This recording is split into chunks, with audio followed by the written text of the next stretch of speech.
হে নবী, আপনি আপনার উম্মতদেরকে জানিয়ে দেন, ইন কুনতুম তুহিব্বুনাল্লাহ, তোমরা যদি আমি আল্লাহ তাআলাকে ভালোবাসতে চাও, ফাত্তাবিউনি, তাহলে আমি নবী মুহাম্মদুর রাসূলুল্লাহ সাল্লাল্লাহু আলাইহি ওয়াসাল্লামের অনুসরণ করো। আমি নবীকে ভালোবাসো। যদি আমি নবীকে ভালোবাসো তাহলে আল্লাহর ভালোবাসা পাইবা।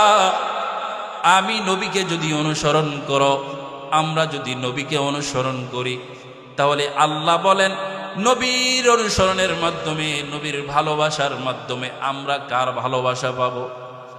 আর জোরে বলেন, কার ভালোবাসা পাবো? আল্লাহর ভালোবাসা পাবো। বলে আল্লাহ তাআলার ভালোবাসা পাইলে কি লাভ হবে?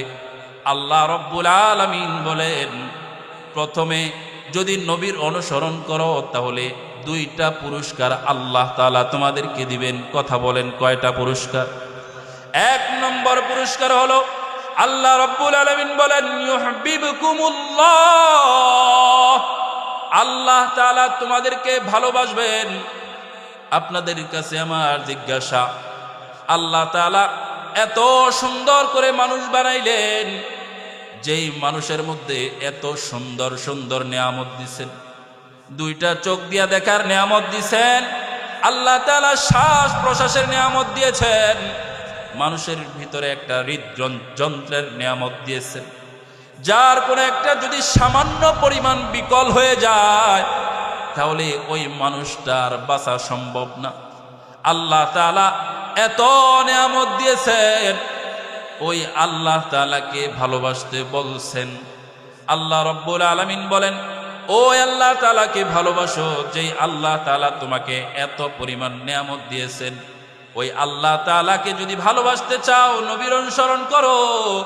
যদি নবীর অনুসরণ করো তাহলে দুইটা পুরস্কারের কথা বললাম।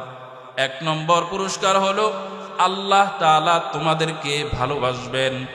দুই নম্বর পুরস্কার হলো ওয়াগফির লাকুম যুনুবাকুম, আল্লাহ তাআলা ভালোবেসে তোমাদের জীবনের সব যত গুনাহ আছে আল্লাহ তাআলা সব গুনাহ খাতা মাফ করে দিবে। ইতিপূর্বে আমার যে ভাই আলোচনা করেছিলেন, কোরআনুল কারীমের গুরুত্ব সম্পর্কে আলোচনা করেছেন। আমি বলি, আসলেই আমাদের সমাজের মধ্যে কোরআনের গুরুত্ব কমে গেছে, মন চাহিদা মতো চলার গুরুত্ব আমাদের কাছে বেড়ে গেছে। ঠিক না বেঠিক? আল্লাহ তাআলা আমাদের সকলকে কোরআন পড়া, কোরআন বুঝা, কোরআন অনুযায়ী আমল করার তৌফিক দান করেন। সকলে বলি আমিন। আমরা দোয়া করব আল্লাহ তাআলা যেন মুফতি ইহতেশামুল হকের হায়াত এবং জবানের মধ্যে বরকত দান করেন। সকলে বলি আমিন। সম্মানিত মুসল্লিনে কেরাম, আমি যে আয়াতখানা আপনাদের কাছে তেলাওয়াত করেছি, পবিত্র কোরআনুল কারীমের সূরা আলে ইমরান থেকে একটা আয়াত আমি আপনাদের সম্মুখে তেলাওয়াত করেছি। রব্বে করিম বলেন, কুল ইন কুনতুম তুহিব্বুনাল্লাহ ফাত্তাবিউনি ইউহিব্বুকুমুল্লাহ ওয়া ইয়াগফির লাকুম যুনুবাকুম ওয়াল্লাহু গফুরুর রহিম। এই আয়াতখানা আমি আপনাদের সম্মুখে তেলাওয়াত করেছি এবং আল্লাহর রাসূল সাল্লাল্লাহু আলাইহি ওয়াসাল্লামের অসংখ্য অগণিত হাদিস থেকে একটি হাদিস আমি আপনাদের সম্মুখে পেশ করেছি। সময়ের এই সংক্ষিপ্ততায় আল্লাহ তাআলা যদি তৌফিক দান করেন, এর ভিতর থেকে আলোচনার চেষ্টা করব ইনশাআল্লাহ। সকলেই দোয়া করি আল্লাহ তাআলা যেন এমন কিছু কথা জবান থেকে বের করে দেন, যে কথাগুলো প্রথমে আমার এবং আপনাদের সকলের হেদায়েত এবং নাজাতের জরিয়া হয়। সকলে বলি আমিন। যে আয়াতখানা তেলাওয়াত করেছে রব্বে করিম তার পবিত্র কোরআনুল কারীমের সূরা আলে ইমরানের এই আয়াতের মধ্যে বলতেছেন, আল্লাহ রাব্বুল আলামিন বলেন, কুল ইন কুনতুম তুহিব্বুনাল্লাহ, ও দুনিয়ার মানুষ, ইন কুনতুম তুহিব্বুনাল্লাহ, ও দুনিয়ার মানুষ, তোমরা যদি আল্লাহ তাআলাকে ভালোবাসতে চাও। কথা বলেন, কার ভালোবাসার কথা বলছেন? আল্লাহকে যদি ভালোবাসতে চাও, আল্লাহ তাআলা তার প্রিয় হাবিব সরওয়ারে দু আলম নবী মুহাম্মদুর রাসূলুল্লাহ সাল্লাল্লাহু আলাইহি ওয়াসাল্লামকে দিয়া বলায় দিতেছেন, হে নবী, আপনি আপনার উম্মতদেরকে জানিয়ে দেন, কুনতুম তুহিব্বুনাল্লাহ, তোমরা যদি আমি আল্লাহ তাআলাকে ভালোবাসতে চাও, ফাত্তাবিউনি, তাহলে আমি নবী মুহাম্মদুর রাসূলুল্লাহ সাল্লাল্লাহু আলাইহি ওয়াসাল্লামের অনুসরণ করো। আমি নবীকে ভালোবাসো। যদি আমি নবীকে ভালোবাসো তাহলে আল্লাহর ভালোবাসা পাইবা। আমি নবীকে যদি অনুসরণ করো, আমরা যদি নবীকে অনুসরণ করি, তাহলে আল্লাহ বলেন নবীর অনুসরণের মাধ্যমে, নবীর ভালোবাসার মাধ্যমে আমরা কার ভালোবাসা পাবো? আর জোরে বলেন, কার ভালোবাসা পাবো? আল্লাহর ভালোবাসা পাবো। বলে আল্লাহ তাআলার ভালোবাসা পাইলে কি লাভ হবে? আল্লাহ রব্বুল আলামিন বলেন, প্রথমে যদি নবীর অনুসরণ করো তাহলে দুইটা পুরস্কার আল্লাহ তাআলা তোমাদেরকে দিবেন। কথা বলেন, কয়টা পুরস্কার? এক নম্বর পুরস্কার হলো আল্লাহ রব্বুল আলামিন বলেন ইউহিব্বুকুমুল্লাহ, আল্লাহ তাআলা তোমাদেরকে ভালোবাসবেন। আপনাদের কাছে আমার জিজ্ঞাসা, আল্লাহ তাআলা এত সুন্দর করে মানুষ বানাইলেন, যেই মানুষের মধ্যে এত সুন্দর সুন্দর নিয়ামত দিছেন, দুইটা চোখ দিয়া দেখার নিয়ামত দিছেন, আল্লাহ তাআলা শ্বাস প্রশ্বাসের নিয়ামত দিয়েছেন, মানুষের ভিতরে একটা হৃদযন্ত্রের নিয়ামত দিয়েছেন, যার কোনো একটা যদি সামান্য পরিমাণ বিকল হয়ে যায় তাহলে ওই মানুষটার বাঁচা সম্ভব না। আল্লাহ তাআলা এত নিয়ামত দিয়েছেন, ওই আল্লাহ তাআলাকে ভালোবাসতে বলছেন। আল্লাহ রব্বুল আলামিন বলেন, ও আল্লাহ তাআলাকে ভালোবাসো, যেই আল্লাহ তাআলা তোমাকে এত পরিমাণ নিয়ামত দিয়েছেন। ওই আল্লাহ তাআলাকে যদি ভালোবাসতে চাও, নবীর অনুসরণ করো। যদি নবীর অনুসরণ করো তাহলে দুইটা পুরস্কারের কথা বললাম। এক নম্বর পুরস্কার হলো আল্লাহ তাআলা তোমাদেরকে ভালোবাসবেন। দুই নম্বর পুরস্কার হলো ওয়াগফির লাকুম যুনুবাকুম, আল্লাহ তাআলা ভালোবেসে তোমাদের জীবনের সব যত গুনাহ আছে আল্লাহ তাআলা সব গুনাহ খাতা মাফ করে দিবে। তাহলে নবীর যদি আমরা অনুসরণ করি, নবীকে যদি ভালোবাসি, তাহলে জীবনে লস না লাভ? জোরে বলেন, লাভ ছাড়া কোনো অংশ নাই, লাভ আর লাভ। কিন্তু কথা হলো, আমরা আমাদের পরিবারের সদস্যকে যে পরিমাণ ভালোবাসি, আমরা আমাদের নেতাদেরকে যেই পরিমাণ ভালোবাসি, আমরা আমাদের দুনিয়ার বন্ধুদেরকে যেই পরিমাণ ভালোবাসি, টাকা পয়সার ধন দৌলতার প্রেমিকাকে, প্রেমিকাকে, বন্ধুকে যেই পরিমাণ ভালোবাসি, এই পরিমাণ কেন এর 100 ভাগের 1 ভাগও আমরা নবীকে ভালোবাসি না? যদি ভালোবাসতাম তাহলে নবীর সুন্নাত আমার মুখে থাকতো। যদি নবীকে যদি ভালোবাসতাম তাহলে নবীর ইজ্জতে আঘাত হানা সেই এমপি মন্ত্রীর নেতাদেরকে অনুসরণ আমি করতাম না। এমন কোন দলের অনুসরণ করতাম না যেই দল নবীকে গালি দেয়, যেই নবীর বিরুদ্ধে কথা বলে, এমন দলের আমি সাপোর্ট করতাম না। কিন্তু দুঃখজনক হলেও বাস্তব সত্য হলো, বর্তমান সময়ে নবীকে ভালোবাসনেওয়ালা মানুষের অভাব নাই, কিন্তু সেটা অন্তর দিয়ে নয়, শুধু মুখে মুখে। আপনি 100 মানুষকে জিজ্ঞাসা করেন, ও ভাই আপনি কি নবীকে ভালোবাসেন? সে সাথে সাথে উত্তর দিবে, হ্যাঁ আমি নবীকে ভালোবাসি। কিন্তু যদি নবীর ইজ্জতের মধ্যে আঘাত আসে, দেখবেন যে ইজ্জতের মধ্যে আঘাত করেছে, সে যদি তার দলের কোনো কর্মী হয়, রাজনৈতিক দলের কর্মী হয়, সে কিন্তু নবীর ইজ্জতের দিকে না তাকায়া তাকে প্রটোকল দেওয়ার জন্য চেষ্টা করবে, তাকে বাজানোর চেষ্টা করবে। কারণ সেও যেই দল করে, গালি দেনওয়ালা ব্যক্তিও সেই দল করে। তার মানে বোঝা গেল নবীকে ভালোবাসি, এটা মুখ দিয়ে স্বীকার করলেও আমরা অন্তর দিয়া নবীকে ভালোবাসি না। ঠিক না বেঠিক? ভাইরা আমার, ভালোবাসা কেমন লাগবে? কেমন ভালোবাসা লাগবে? হযরত ওমর ফারুক রাদিয়াল্লাহু তাআলা আনহুকে আল্লাহর নবী সাল্লাল্লাহু আলাইহি ওয়াসাল্লাম, পড়েন না সাল্লাল্লাহু আলাইহি ওয়াসাল্লাম, একবার হাতে ধরে হাঁটতেছেন। হযরত আনাস ইবনে মালিক রাদিয়াল্লাহু তাআলা আনহু বলেন, আল্লাহর রাসূল সাল্লাল্লাহু আলাইহি ওয়াসাল্লাম ওমর ইবনুল খাত্তাব রাদিয়াল্লাহু তাআলা আনহুকে হাতে ধরে হাঁটতেছেন। হাঁটার সময় ওমর ফারুক রাদিয়াল্লাহু তাআলা আনহু বললেন, ওগো আল্লাহর নবী, আমি আপনাকে আমার সব কিছু থেকে, পরিবার পরিজন থেকেও আমি আপনাকে বেশি ভালোবাসি, তবে আমার নিজের জীবনের চাইতে বেশি নয়। আল্লাহর রাসূল সাল্লাল্লাহু আলাইহি ওয়াসাল্লাম বলেন, হে ওমর, তাহলে তুমি এখনো পর্যন্ত পরিপূর্ণ মুমিন হইতে পারো না। ওমর নিজের স্ত্রীর চাইতে বেশি ভালোবাসে, সন্তানের চাইতে বেশি ভালোবাসে, বাবার চাইতেও বেশি নবীকে ভালোবাসে, কিন্তু নিজের জীবনের চাইতে বেশি আল্লাহর নবীকে ভালোবাসে না। আল্লাহর নবী উত্তরে বললেন, ও ওমর, এখনো পর্যন্ত তুমি পরিপূর্ণ মুমিন হইতে পারো নাই। ওমর কিছুক্ষণ চুপ হয়ে থাকলেন।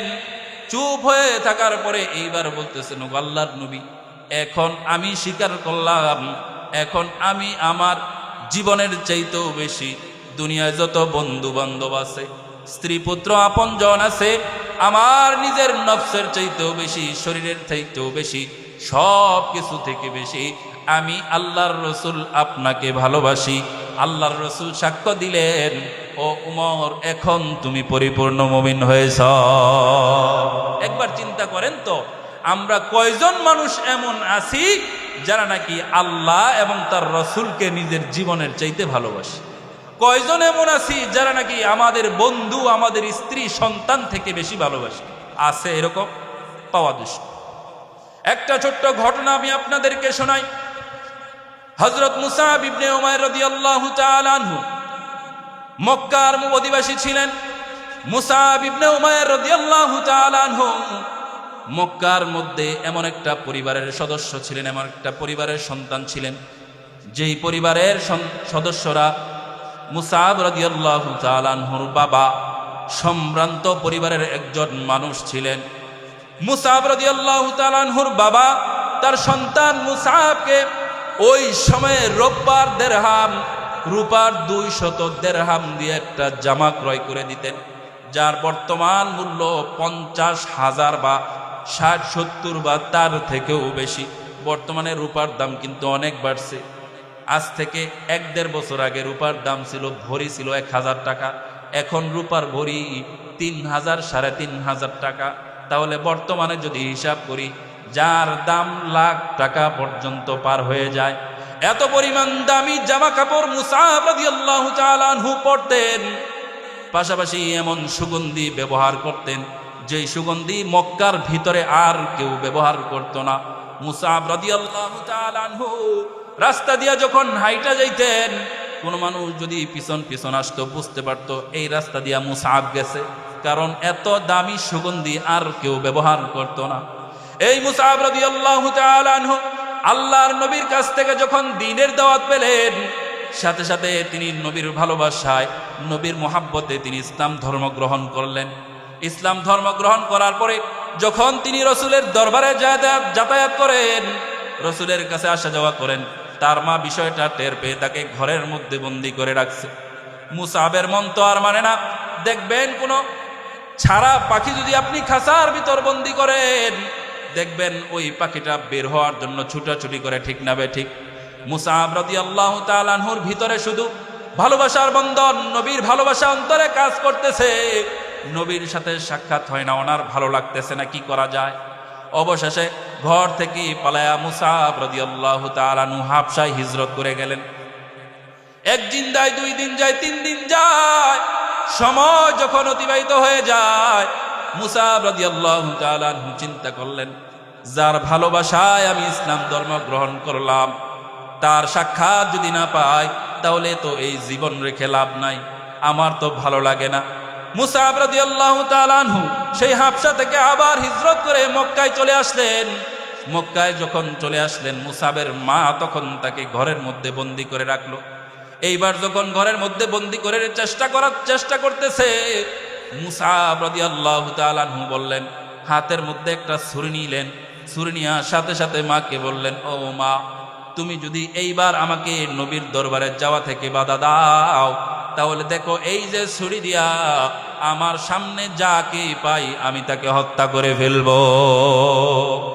মুসাবের মা তখন বুঝলেন ছেলে বড় ভয়ঙ্কর, যা বলছে তাই করবে, মুসাবকে বাধা দেওয়া যাবে না।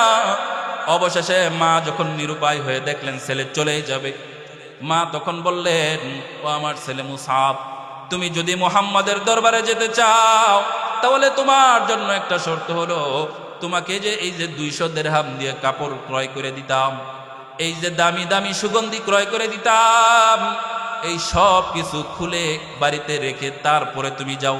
আজ থেকে বাড়ির সমস্ত কাজ, সমস্ত টাকা পয়সা, খাবার দাবার, কাপড় চোপড়, এই বাড়ির সব কিছু তোমার জন্য বন্ধ হয়ে গেল। মুসাব বলেন কোনো পরোয়া নাই, কারণ যাকে ভালোবাসছি তার কাছে ছিঁড়া কাপড় দিয়ে পরে গেলেও আমার কাছে শান্তি। অবশেষে মুসাব রাদিয়াল্লাহু তাআলা আনহু রাসূলের দরবারে চলে গেলেন। রাসূলুল্লাহ সাল্লাল্লাহু আলাইহি ওয়াসাল্লাম দেখলেন মুসাব তার দরবারের মসজিদে নববীর, রাসূলুল্লাহ সাল্লাল্লাহু আলাইহি ওয়াসাল্লাম দেখলেন মুসাব রাদিয়াল্লাহু তাআলা আনহু এক কোণায় দাঁড়ায় আছেন, ছিঁড়া ফাটা কাপড় পরে দাঁড়ায় আছেন। আল্লাহর রাসূল তাকে বললেন, ও আমার সাহাবীরা, তোমরা মুসাবকে বসতে দাও, কারণ মুসাব যে কুরবানি করে এসেছে, এই কুরবানির প্রতিদান যিনি দিবেন তিনি কে? অবশেষে আল্লাহর রাসূল সাল্লাল্লাহু আলাইহি ওয়াসাল্লামের কাছে এরই মধ্য থেকে মদিনা থেকে একটা জামাত আল্লাহর রাসূলের কাছে আসলো। আল্লাহর রাসূলের কাছে আয়েশা ইসলাম ধর্ম গ্রহণ করলো। আল্লাহর রাসূল সাল্লাল্লাহু আলাইহি ওয়াসাল্লাম চিন্তা করলেন, তারা তো ইসলাম ধর্ম গ্রহণ করছে, তাদের সাথে একজন লোক পাঠানো দরকার, যারা নাকি মদিনায় যাইয়া ইসলামের দাওয়াত দিবে, দিন শিখাবে, ধর্ম শিখাবে, কোরআন শিখাবে। এই ইসলাম ধর্ম গ্রহণ করছে মুসাব, যেই সময়টুকু অতিবাহিত হয়েছে এই সময়ের ভিতরে মুসাব রাদিয়াল্লাহু তাআলা আনহু অনেক কোরআন রপ্ত করে ফেলেছিলেন, অনেক সূরা মুখস্থ করে ফেলেছিলেন।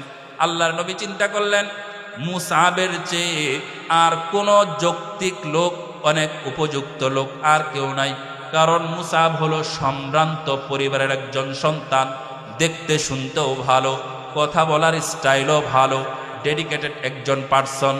মুসাব রাদিয়াল্লাহু তাআলা আনহুকে আল্লাহর নবী ওই সমস্ত লোকের সাথে মদিনায় পাঠিয়ে দিলেন। মুসাব রাদিয়াল্লাহু তাআলা আনহু যখন মদিনায় গেলেন, মদিনায় গিয়া এক ধরনের আশ্চর্য ঘটনা ঘটায় ফেললেন, একটা মিরাকল ঘটনা ঘটায় ফেললেন। বলে কি করলেন? মুসাব রাদিয়াল্লাহু তাআলা আনহু মদিনায় যায়া, যেহেতু উনি সম্ভ্রান্ত পরিবারের সন্তান, শিক্ষিত পরিবারের সন্তান, সুন্দর সুঠাম দেহের অধিকারী, কথা বলার স্টাইলও খুব ভালো, মুসাব রাদিয়াল্লাহু তাআলা আনহু মদিনার বড় বড় গোত্রের লিডারদের মধ্যে ইসলামের দাওয়াত প্রচার করলেন। দাওয়াত দিতে দিতে প্রায় 150 বেশি, 150 জনের বেশি গোত্রের লিডারদেরকে ইসলামের ছায়াতলে নিয়ে আসলেন। সুবহানাল্লাহ। আল্লাহ রাসূল সাল্লাল্লাহু আলাইহি ওয়াসাল্লাম যখন মদিনায় হিজরত করলেন, দেখলেন যে মুসাব একটা মিরাকল ঘটনা ঘটায় ফেললেন। আল্লাহর রাসূল মুসাবের জন্য দোয়া করলেন, ওগো আল্লাহ, আল্লাহ আপনি মুসাবের এই প্রতিদান আপনি নিজ কুদরতে দিয়েন। বলেন সুবহানাল্লাহ। এই মুসাব রাদিয়াল্লাহু তাআলা আনহু রাসূলুল্লাহ সাল্লাল্লাহু আলাইহি ওয়াসাল্লামের সাথে বদরের যুদ্ধে অংশগ্রহণ করেছিলেন, বীরত্বের সাথে বদরের ময়দানে যুদ্ধ করেছিলেন এবং বিজয় লাভ করেছিলেন। অবশেষে যখন উহুদের যুদ্ধ আসলো, আল্লাহর নবী উহুদের ময়দানে যুদ্ধ করতেছিলেন। আল্লাহর নবী চিন্তা করলেন, উহুদের যুদ্ধের পতাকা, ইসলামের পতাকা কার হাতে দেওয়া যায়? আল্লাহর নবী খেয়াল করলেন, মুসাব ইসলামের জন্য যেই ত্যাগ করে আসছে, এই ত্যাগ অন্য কেউ করে নাই। আল্লাহর নবী মুসাবকে ডাক দিয়া ওই উহুদ যুদ্ধের ইসলামের যেই পতাকা আছে, এই পতাকাটা তার হাতে দিয়া দিলেন। আল্লাহর নবী বললেন, যাও আজকে এই পতাকা বহন করবা তুমি। মুসাব রাদিয়াল্লাহু তাআলা আনহু পতাকা হাতে নিয়ে যুদ্ধ করতেছেন। হঠাৎ করে খেয়াল করলেন, আল্লাহর নবীর দিকে কাফেররা দেয়ে আসতেছে হামলা করার জন্য। মুসাব রাদিয়াল্লাহু তাআলা আনহু চিন্তা করলেন, আল্লাহর নবীর উপরে হামলা হবে আর আমি মুসাব দুনিয়ার জমিনে জীবিত থাকবো, এটা কোনোদিনও হতে পারে না। কাফেররা আল্লাহর নবীর উপরে হামলা করবে আর আমি মুসাব নিরাপদে থাকবো, এটা কোনোদিনও হতে পারে না। মুসাব রাদিয়াল্লাহু তাআলা আনহু আল্লাহর নবী যেই দিকে তার সামনে থেকে কাফেরদের সাথে বীরত্বের সাথে যুদ্ধ করতে থাকলেন, ডান হাত দিয়ে পতাকা ধরে রেখেছিলেন। এমন সময় এক কাফের এসে মুসাব রাদিয়াল্লাহু তাআলা আনহুর ডান হাতে এসে তরবারি দিয়ে আঘাত করলেন। আঘাত করার পরে মুসাব রাদিয়াল্লাহু তাআলা আনহুর ডান হাত কেটে জমিনের মধ্যে পড়ে গেল। মুসাব রাদিয়াল্লাহু তাআলা আনহু পতাকাটা সাথে সাথে বাম হাতে ধরলেন, কারণ ইসলামের ঝান্ডা জমিনের মধ্যে পড়তে যাওয়া যাবে না। আরেক কাফের এসে মুসাবের বাম হাতে আঘাত করলো, সাথে সাথে বাম হাতটাও কেটে জমিনের মধ্যে পড়ে গেল। আল্লাহু আকবার। মুসাব রাদিয়াল্লাহু তাআলা আনহুর ডান হাত নাই, বাম হাত নাই, এখন কি করবে? মুসাব রাদিয়াল্লাহু তাআলা আনহু জিহ্বা দিয়া, মুখ দিয়া ওই পতাকাটাকে কামড়ে ধরলেন, তাও ইসলামের পতাকাটাকে জমিনের মধ্যে পড়তে দেন নাই। অবশেষে ইবনুল কামিয়া নামক এক কাফের সামনে থেকে এসে একটা বর্ষা জোরে নিক্ষেপ করলো। যেই বর্ষাটা আইসা মুসাব রাদিয়াল্লাহু তাআলা আনহুর বুকের ভিতরে ডেবে গেল, বুক দিয়ে ঢুকে পিছন দিক দিয়ে বের হয়ে গেল। আর মুসাব রাদিয়াল্লাহু তাআলা আনহুর সাথে সাথে শাহাদাত বরণ করলেন। যুদ্ধ যখন এমন অবস্থা, আপনারা সবাই জানেন, যুদ্ধের যখন এমন অবস্থা, মুসলমানরাও বিজয় লাভ করে নাই, আবার কাফেররাও বিজয় লাভ করে নাই, এমন যখন অবস্থা, আল্লাহর নবী সাল্লাল্লাহু আলাইহি ওয়াসাল্লাম সমস্ত শহীদ যারা হয়েছে, যারা শাহাদাত বরণ করেছে, তাদের খোঁজ খবর নেওয়ার জন্য পাঠালেন। আল্লাহর নবী বললেন, মুসাব কোথায়, মুসাব কোথায়?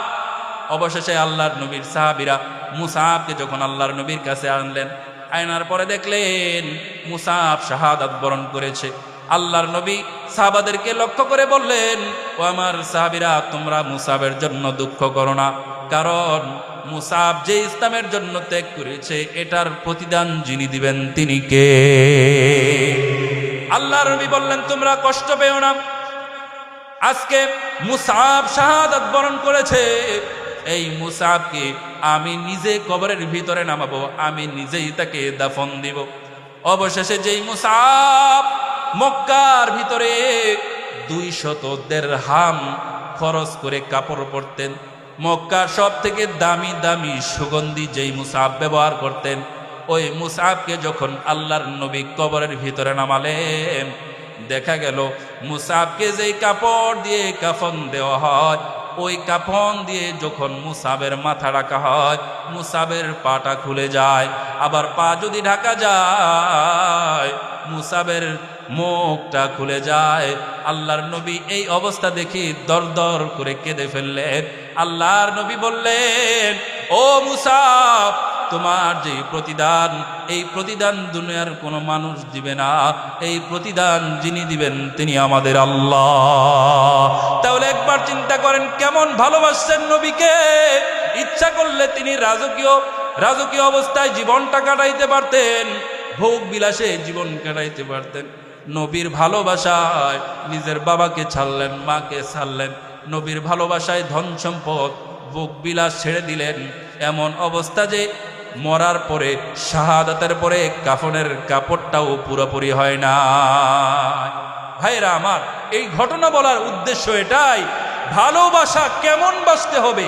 আল্লাহ রাসূল সাল্লাল্লাহু আলাইহি ওয়াসাল্লাম হাদিসের মধ্যে ইরশাদ করেন, লা ইউমিনু আহাদুকুম হাত্তা আকুনা আহাব্বা ইলাইহি মিন ওয়ালিদিহি ওয়া ওয়ালাদিহি ওয়ান নাসি আজমাইন।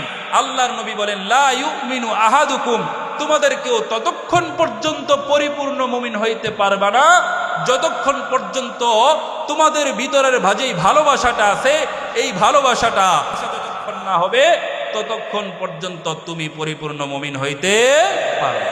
সুতরাং ভাইরা আমার, নবীকে যদি ভালোবাসতে চাই, তাহলে আল্লাহকে যদি ভালোবাসতে চাই, নবীর অনুসরণ লাগবে। নবীর অনুসরণ ছাড়া আল্লাহকে পাওয়া যাবে। সুতরাং আল্লাহকে কে কে পেতে চাই, একটু হাত তুলি। আল্লাহু আকবার। আল্লাহ সবাইকে কবুল করুন, বলেন আমিন। আল্লাহকে যদি পেতে চাই, নবীর ভালোবাসা লাগবে, নবীর অনুসরণ লাগবে। নবীকে অনুসরণ ছাড়া আল্লাহকে পাওয়া যাবে না। আর যে ব্যক্তি আল্লাহকে পাবে না, তার দুনিয়া আখেরাত সব বরবাদ হয়ে যাবে। আল্লাহ তাআলা আমাদের সকলকে নবীর ভালোবাসা নিয়া, আল্লাহর ভালোবাসা নিয়া কবরে যাওয়ার তৌফিক দান করুন। সকলে বলে আমিন। ওয়া আখিরু দাওয়ানা আলহামদুলিল্লাহি রাব্বিল আলামিন। আসসালামু আলাইকুম ওয়া রাহমাতুল্লাহি ওয়া বারাকাতুহু।